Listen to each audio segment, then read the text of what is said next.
คำว่าบุญแปลว่าความสงบเย็นเนี่ยแม้แต่อยู่กับตัวเองแค่อยู่กับลมหายใจตัวเองอยู่กับอาการปิติในตัวเองมันก็ถึงบุญแล้วบ่ต้องไปซื้อบ่ต้องไปแลกแต่เฮาเข้าใจว่างใจเป็นอยู่ระหว่างทำกลางบ่อยากได้บ่อยากหยังกับไผล่ะ พอใจในสิ่งที่มีอยู่ปัจจัย4ที่พ่อเลี้ยงกายเลี้ยงชีพนี่ก็พ่อมีอยู่มันเป็นโดดเอาของผู้อื่นเว้าพื้นฐานแต่ว่ามีผลสูงสุดเด้ที่บอกอันเว้าพื้นฐานนี่เดียวนี่มันบ่แม่นพื้นฐานเด้มันเป็นแปลนหลอนๆเลยเด้คิดเบิ่งในพยางตั้งแต่ท่านเงินบาทเดียวท่านดูท่านยังก็สร้างแม้นิดๆหน่อยๆแต่ว่าว่างใจบริสุทธิ์ได้มันถึงแล้วเด้นี่เข้าปั้นนึงจังซี่แม่กล้วยหน่วยนึงเงินบาทนึงนี่แม่ว่างนี่มันก็ถึงบ่แห้งได้ความดับความเย็นมันนะนิพพานมันแปลว่าดับเย็นไม่เร่าร้อนไม่กังวลไม่ปรารถนาเด้แต่เฮาสิดับเย็นได้ตลอดบ่คั่นน่ะหยุดความปรุงแต่งแสวงหาในความอยากได้อยากดีอยากมีอยากเป็นบ่ว่าสิอยากได้ใดๆทั้งสิ้นอยากได้ดังใจหรืออยากได้หยังก็ตามอยากมีหยังก็ตามอยากเป็นหยังก็ตามแม้อยากให้ผู้อื่นเป็นก็ตามนี่มันว่างอยู่หม่องนี้นึงเด้มันบ่ได้ยากเด้ นั่นแหละการเสียสละใส่แรงกายก็คือกันหาลางคนบ่มีเงินมาจังซี่ก็มาใส่แรงกายน้ำเพิ่นก็ได้มันทั้งบุญใหญ่กว่าอันนั้นอีกตัวบุญใหญ่กว่าเงินอีกบุญใหญ่กว่าเงินมันสิได้ซึมเอาเนื้อหนังมังสามันสิได้เห็นความเหน็ดความเหนื่อยความเมื่อยความล้าเฮ็ดเพื่อหยังเนี่ยเฮ็ดเพื่อหยังนี่เฮ็ดเพื่อที่สละกำลังแรงกายตัวเองสละตนนี่อันนั้นสละของภายนอกคือเงินทองนั่นมันยังเป็นของนอกๆอยู่แต่ว่าสละที่คนมาเห็นน้ำวัดน้ำว่าสละความไปลักไปป้นไปกี้ไปขาไปหวังไปตีไปทำลายแล้วการกินเหล้าเมายาสละได้เห็นบ่นั่นที่มาเห็นอยู่นี่เดี๋ยวรู้มันกว่ากันบ่ล่ะแล้วก็มาแทรกซึมเอาธรรมะเนี่ยคนที่มาเห็ดจังสิก็ดีแทรกซึมเอาความจริงแต่ว่าธรรมะมันบ่เข้าใจวะแทรกซึมเอาความจริงที่ตนในกูกำลังเป็นทุกข์เรื่องใดนอนี่เห็นจังใดสิถึงสุขแท้จริงนอนี่ไหมแทรกซึมเอาตัวนี้เลยเบอร์แนนว่ามาจะเอาเพื่อเห็ดให้รวยถือว่าความรวยความมีนั่นแหละเป็นความสุขมันบ่ได้แนนแบบนั้นเลยคนรวยก็ทุกข์เอาบ้านหลังบางไงบักโตก็สร้างเงิน10 ล้าน1,000 ล้าน100 ล้านก็สร้างขาตัวตายก็บ่อืดขาตัวตายก็บ่อืดขาผู้อื่นตายก็บ่อืดยุ่งวุ่นวายอยู่ในตัวเองก็บ่อืดบัดนี้มาเทียบคนรวยก็ทุกข์คนจนก็ทุกข์เพราะว่าหยังมันบ่เข้าถึงธรรมมันถึงความจริงโดยอนิจจังทุกขังอนัตตาความจริงโดยบ่อยากความจริงโดยบ่หวังความจริงอยู่ซื่อๆหากินซ้ำตายบัดนี้คนรวยก็สุขได้คนจนก็สุขได้นี่ค่าเสมอกันเด้อันตัวสุขตัวทุกข์นี่ตัวใจพี่ได้บัดนี้ตัวความรู้สึกพี่เด้ตัวพี่ตั้งหาก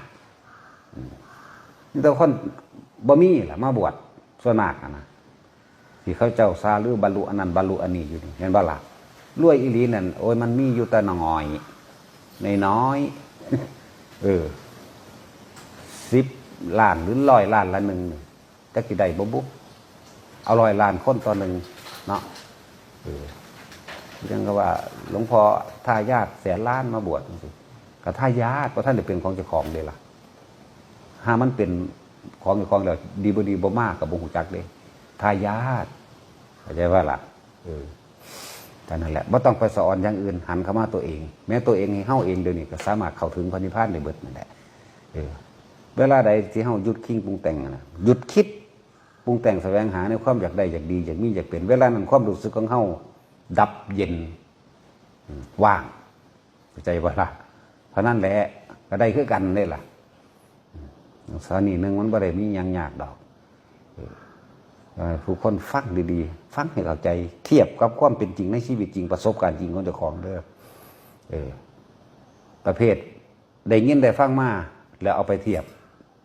นั่นไม่รู้เรื่องเลยนั่นจากบ่ล่ะฟังทำไม่รู้เรื่องพวกนั้นเพราะว่าบ่น้อมเข้ามาหาความจริงตัวของเองอ่านหนังสือมาแล้วฟังองค์นั้นนี่มาแล้ว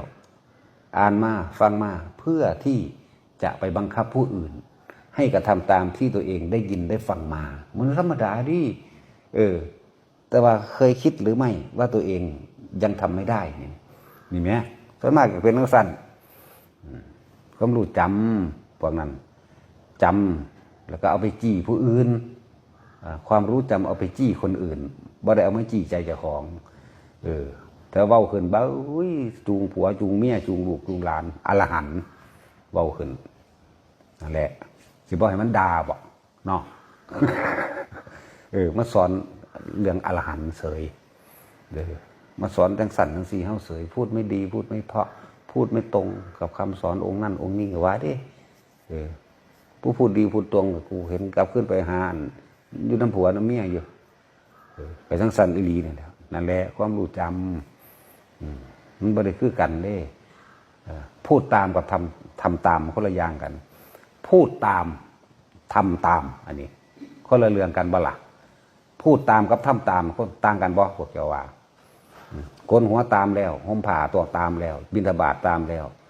อยู่น้ำปลาในเขาตามแล้วอันพูดตามซื่อแล้วอยากให้คนอื่นทำตาม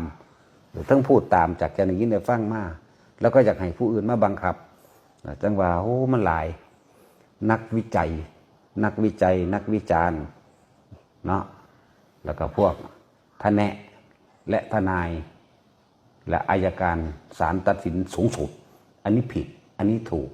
พุ่นอยู่น้ำผัวน้ำเมียพุ่นไปหากู้เงินยืมสินมาอ่านสร้างกิจการอันนั้นอันนี้อยู่พุ่นพวกนั่นแหละอัยการเห็นว่าล่ะทนายและทนายเนี่ยยังคือว่าเหตุคือองค์นั้นคือบังหันจังสันองค์จังสี่อีหลีนั่นแหละหาตัดสินอันนั้นอันนี้แต่ว่าบ่เคยเบิ่งเจ้าของไหมเป็นตัวจากหัวเลยสิก็เลยด่าเดี๋ยวศูนย์ก็เก่าได้บ่นี่เอ้ากูกวันอรหันต์นั่นหรอกแต่เฮาด่าโคตรพ่อโคตรแม่มึงศูนย์ได้บ่นี่เนาะเอามึงเว้ามานี่มีแต่อรหันต์เด้ว่ะแต่เรามึงกลับหันลงนรกนั่นนี่แหมอารมณ์ความรู้สึกนี่นึงเด้ละอยู่ในความรู้สึกนี่นึงเด้ไผก็ดีบ่ได้แม่นของยาของอยู่ในหูดังของอยู่นำเฮามาฝึกเอาตัวมาฝึกเอาบอกเสมอสอนเสมอแต่ผู้ฟังยังแซมได้นะจังว่าเบากับต่อใหม่จะสิดีกว่าอีกเนาะเห็นว่าล่ะยินว่าพยาการเราจากรูปล่อแล้วเขาไปตัดหำออกเขาตอนหำเห็นไหมเป่าเอาเด้อย่างหำเดียวกันเลยเป็นวัน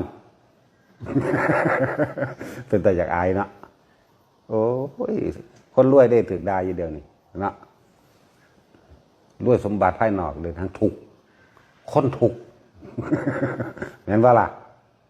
ห่วงผู้นั้นห่วงผู้นี้ก็สิตายเลยยังบรรลุเรื่องอย่างอยู่เนาะ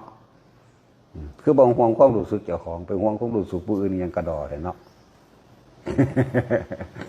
อันนี้สิไว้ให้น้องอันนี้สิไว้ให้ผู้นี้เนี่ยจังสั่นแหละเราพ่อกินข้าวแซ่บเราด่าคนเรา